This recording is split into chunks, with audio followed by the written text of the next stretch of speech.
Okay, this is for after Midnight Rider 2.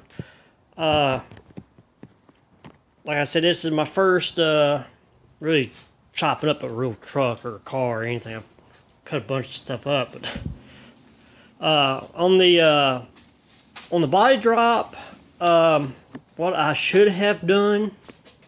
Well, you can't see my rails now. The floor pan you should leave alone, and what you should do is cut you a cut across the transmission tunnel this way, not onto the firewall, but no, after the stick, and then come up beside it to the back wall of your truck, so it kind of lifts like this. And then what I should have done, instead of cutting the whole floor out and dropping it and trying to put the floor pan in, just cut where your frame rails are. Cut that open, then drop your truck, and then use some extra metal to patch up the railings when they come to the floor. If you drop it too much, I mean, if you really drop it, then you're gonna have problems, with your pedals hitting the frame rail over there, like your clutch and your brake. I know your clutch will hit the frame rail. You have to cut it short or something. But other than that, that's what I do. I leave the floor intact. Just cut the transmission tunnel open so you can kind of peel it back up, and then that way once you do your drop, cut your rails out, drop your truck where you want it, then patch up the rails, and then come back and bend the transmission tunnel back down where you need it as much as you can without hitting the drive shaft, and then weld some extra metal to patch up the cuts. That would be the simplest way. I've been looking for how to channel the body on YouTube. I can't find nothing really on it. I finally found something on Google. Yada yada. But that's why I did the body drop. Now, chopping the top. If you're gonna go radical like I've done, it's a lot to do. Because once you cut the top, when you start lowering it, you're going to actually have to widen. That means patching in metal across this way and also this way. You have to cut it. If you're going to do the chop, cut the roof 4 ways. Take off, cut this one here and drop it down where you want it, where you think you'd want it. Weld it back in to that side, then come over here and do your pillars for your windshield. Get your angle, flat, whatever chop you'll need. Weld them back in. Then you're gonna have a gap here on both sides and a gap here. Like I said, then you have to fill in the extra metal there.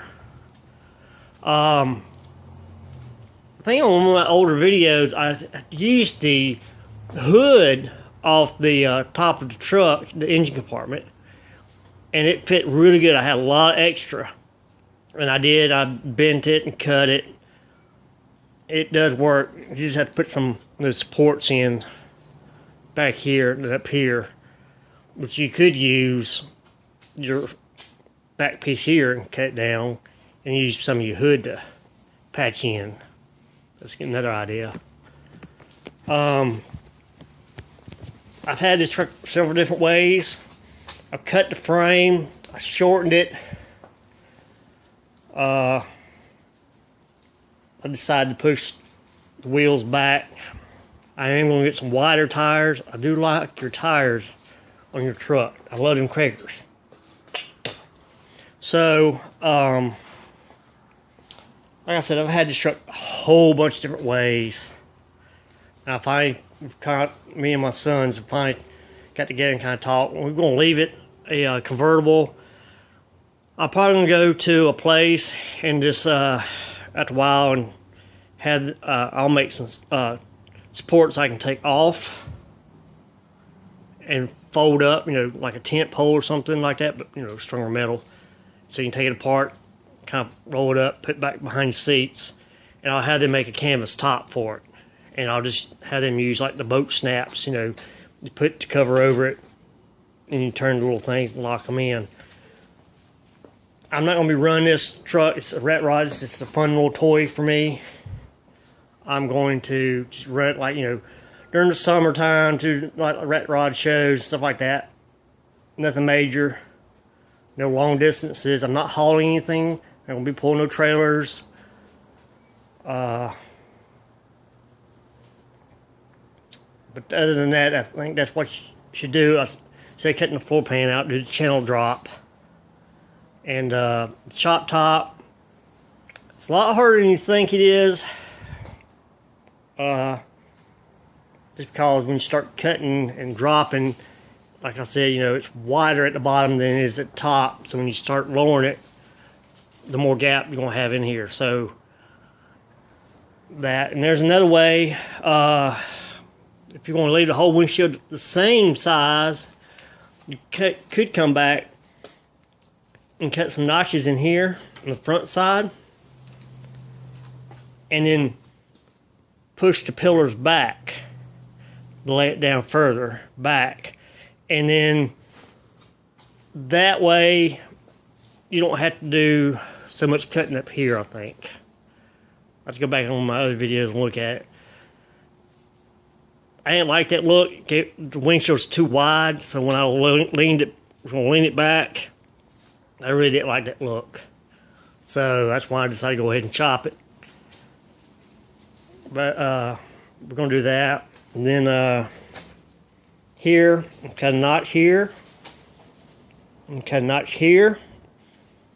And pinch them together and weld it up. So when I pinch it, it'll be together, capping it.